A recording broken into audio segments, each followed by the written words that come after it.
Ladies and gentlemen, we need to have a serious conversation. When we talk about the greats of the Mario Kart franchise, the original Mario Kart, Super Mario Kart, the introduction to 3D Mario Kart 64, even when they finally mastered the driving controls, Mario Kart DS, and what I believe is objectively the best, Mario Kart 8 Deluxe. Why do we not talk about the most unique of the entire franchise? Ladies and gentlemen, let me take you in to what I would call the innovative paragon that is Mario Kart Double Dash.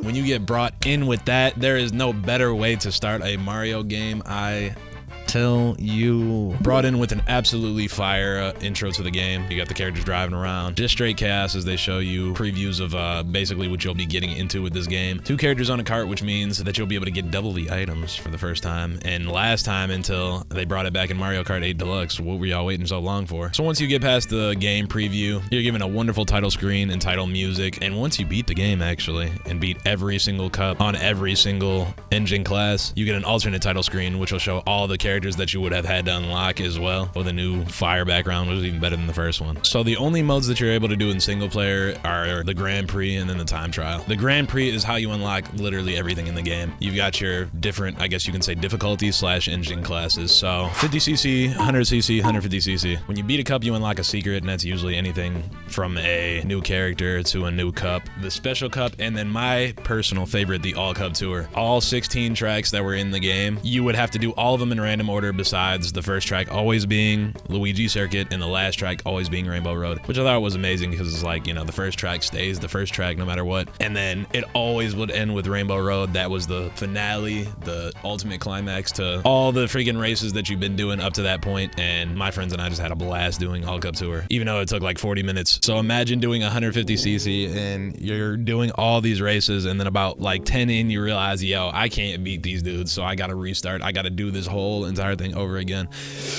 You could also unlock mirror mode, which was basically 150cc, and then all the cups were, you guessed it. In the time trial mode, it's pretty basic. You complete the laps in the tracks by yourself as fast as you can, but instead of 3 mushrooms, you're only given 2. You're given 1 per character, and you can even face your previous record ghosts if you had the settings turned on, which was pretty cool. Or you could literally just explore the stages, find cool Easter eggs, which that was always fun. So with the Grand Prix, you could run single player if you were not social. Let's get into the reason that people actually get on Mario Kart: to beat their friends. We plug in that 2nd, 3rd, and even 4th controller to see who reigns supreme over every single person in the house. Not only could you go against your friends for the first time in history, you could team up with them on the same kart. I like this top-notch architecture. And this is where we truly get into the innovation of the game. So the person in the front drives while the person in the back throws items and kicks people around. You also had to time your drifts, so, you know, shout out consent, because you both had to be doing your drifts at the exact same time to truly get it down. Really goes to show the excellence of this game, demanding chemistry of its team players. So besides just the Grand Prix, you could actually just do a versus mode where you could face 1 to 3 of your friends, and then the battle for 24 hours supremacy is truly on at that moment. This is the game that I definitely have the most fond memories of, the closest possible races that I've ever had in Mario Kart history, and it was just always a blast. I loved it. Now let's get into the battle mode. The battle mode was anywhere between 2 to 4 players, definitely best with more people. So there were a few modes. Balloon battle was the first one. Every player starts with 3 balloons. Every time you get hit, you lose a balloon. You could also steal balloons if you had a star or a mushroom, and you just blast through somebody. You just take their balloon. Sneak thief season. You lose all your balloons, you perish. Simple enough. And I definitely found this mode way more enjoyable recently than I did growing up, because all I wanted to do before was just race, but now I'm like, oh, you know, this is a lot more of a chance for me to lose. I'm not gonna lie, when I raced my friends in the regular versus mode, I would give them about a half a lap head start, still win. Now with the versus, you know, there's a lot more chaos going on.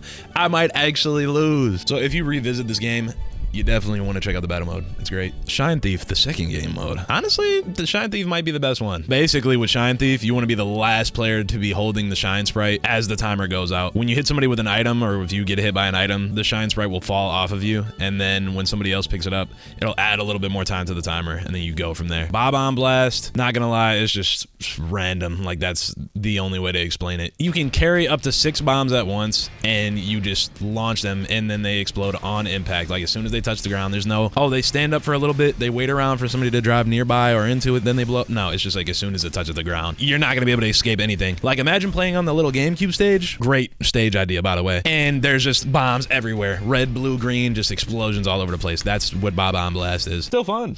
I'd recommend it. As far as characters go, you can choose from the widest array at this point of your favorite Mario franchise characters, like Birdo. Like I said, you could unlock a few characters, but most of them Johns came out the box. Like, that's nice. You only really had to get 4 characters. That's cool. But here is the true kick. Each character had their own special items.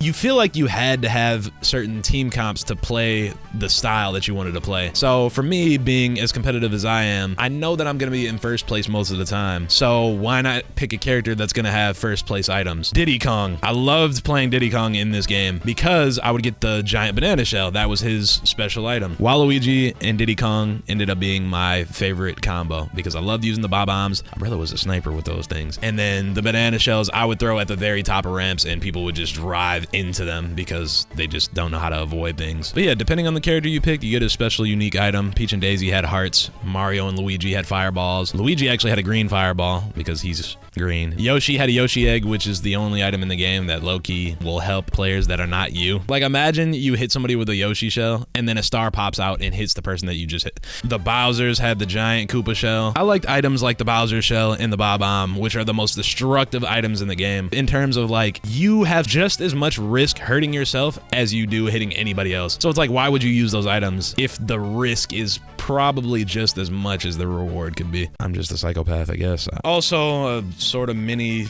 kind of big deal is weight classes. You've got your small weight class, your medium weight class, your heavy weight class. So if you have Wario, no matter who else you pick, you're gonna have a heavy cart. Or if you have Waluigi, you could have medium, but you could have no smaller than medium, and you could have large if you picked somebody like Boo as well on your team. But I'm probably gonna pick medium every time because Waluigi's cart is just...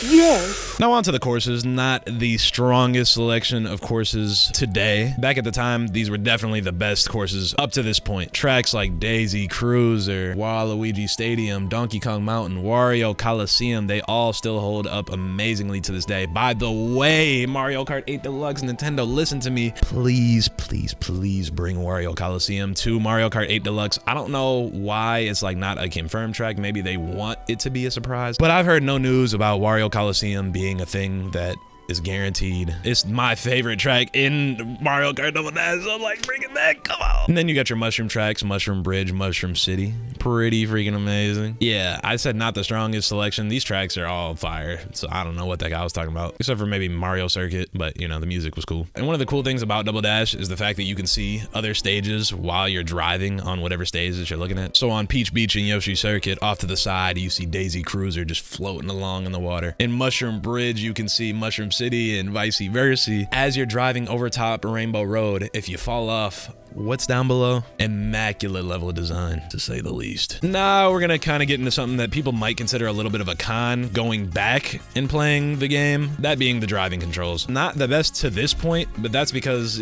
about around Mario Kart DS was when they really got the driving down and the drifting just perfect. But at this point, it was really good. And honestly, if you get used to these controls, you can become pretty freaking good at the game. It's solid with its controls, just a little slippery. Me personally, I'm just skilled at everything I do, so I'll be good regardless. One thing that I'm actually a fan of is the fact that you have to time when you drop items behind you. Instead of previous and future games where you had to hold a banana behind you by holding the item button, you had to time dropping a banana or a shell right behind you as a red shell was approaching you. Now, a lot of people might not like that as much. I personally do, because I'm like, oh, like, you know, you can't just like hold it and then, you know, just an automatic block. Like, you know, if you were drifting around a corner and a red shell's coming at you, you might not be able to drop it unless you start going straight and then drop the you know what I'm saying? So I feel like there's a lot more skill than just the straight up luck. Yes, there's luck, it's Mario Kart, but at the same time, you had to time when you use your items to block other items. And speaking of timing and drifting, you could pretty regularly avoid red shells in this game. That could be like something where people are like, yeah, I'm using a red shell to hit the person, not to maybe hit the person, but if they're too good, they can avoid it. But at the same time, it's like, you're not gonna dodge a red shell every time,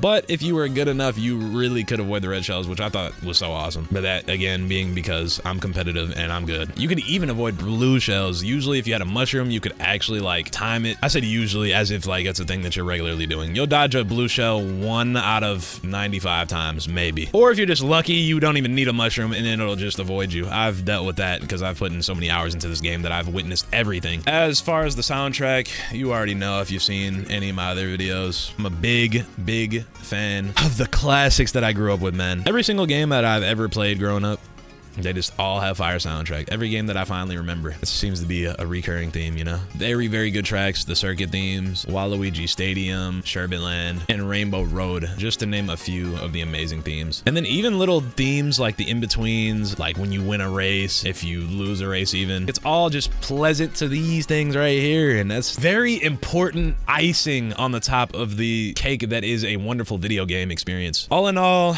Mario Kart Double Dash, though the driving and the course selection and the lower amount of characters compared to what we have today may not make it seem like there's a reason to go back, but I would disagree. The ability to choose 2 of your favorite characters at once, to be able to have special items per character that you would choose, and the wonderful levels that existed at the time, the design of being able to see other maps when you're driving on a certain course. There are just so many reasons that I would say that you could go back to the game and still thoroughly enjoy it as much as you would any other Mario Kart experience. Because at the end of the day, it's Mario Kart. You plug in 4 controllers, you're gonna have a great time. That's why I would say that Mario Kart Double Dash is my personal favorite Mario Kart that I've ever played. Is it the best? No, but it was still innovative in a way that none of the other Mario Karts could have ever dreamt. If you guys do want to see me make videos on the other Mario Karts, be expecting those at some point in the future. Let me know down below. I would definitely love to experience Mario Kart Wii again and let you know what my take on that is. Until then, I love all of you. I hope you have a wonderful